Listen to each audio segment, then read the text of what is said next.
Doctor Ram Manohar Lohia का स्मरण ही करा देते इन लोगों को, जो आज भगवान राम पर, संत तुलसीदास जी पर प्रश्न खड़ा कर रहे हैं। इनको स्मरण कराते। क्या कहा था डॉक्टर लोहिया ने? आप तो लिखते हैं डॉक्टर लोहिया पे, आप ही उसको समझा दिए होते। हाँ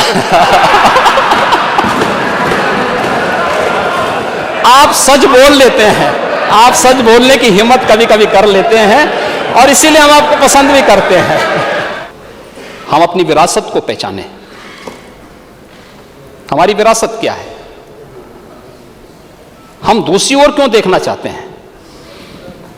उत्तर प्रदेश तो भारत की विरासत की भूमि है। भगवान राम यहां पैदा हुए, भगवान कृष्ण यहां पैदा हुए, भगवान शिव का काशी विश्वनाथ धाम दुनिया की सबसे प्राचीन नगरी काशी पे है।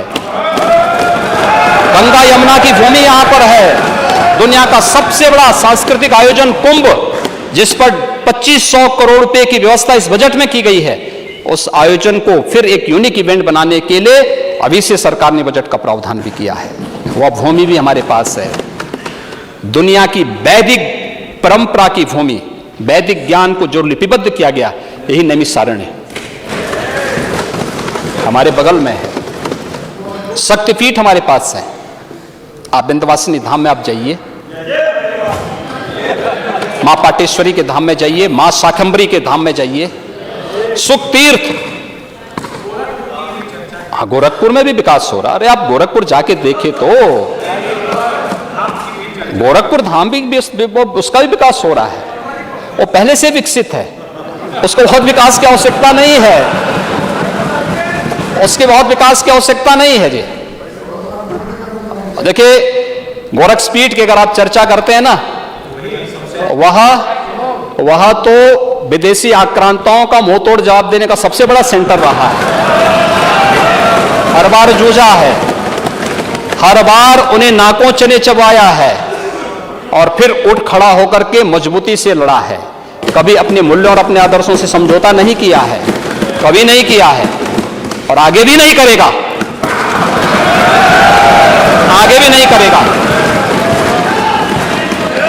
लेकिन राम राज्य यही है महोदय,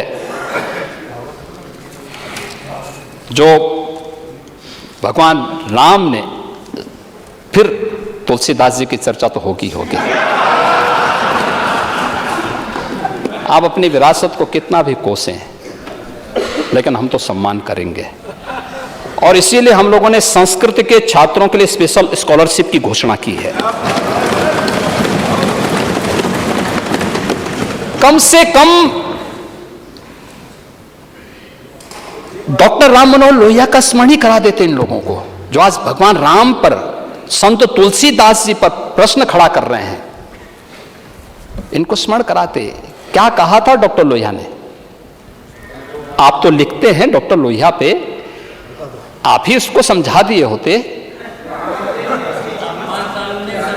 हाँ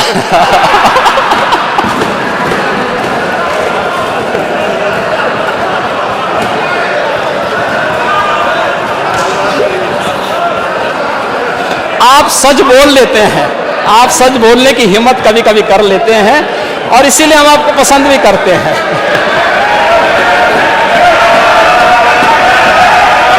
अरे आप महिला हैं, आपको नहीं, आप स्पीकर साहब से परमिशन ले लेंगे तो हम आपके लिए बैठ जाएंगे। आपका हम सम्मान करते हैं, आप सभी बहनों का सम्मान करते हैं। इस जो काम हो रहा है तो सब आप ही लोगों को सुरक्षा प्रदान करने के लिए हो रहा है। लेकिन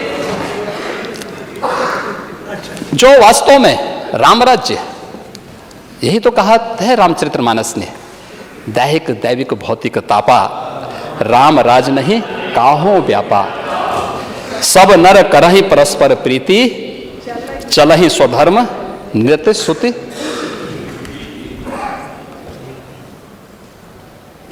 आप मुझे एक बात बताइए, क्या इसमें बुरा है?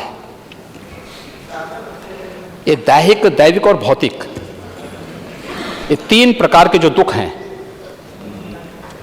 एक शारीरिक है, एक मानसिक है, यानी आध्यात्मिक बोल सकते हैं, एक दैवीय प्रकोप है, आपदा है, एक ये जो माफिया और आतंकियों का है, ये भौतिक ताप है। आध्यात्मिक ताप शारीरिक और मानसिक व्याधि, और आधिदैविक आपदा।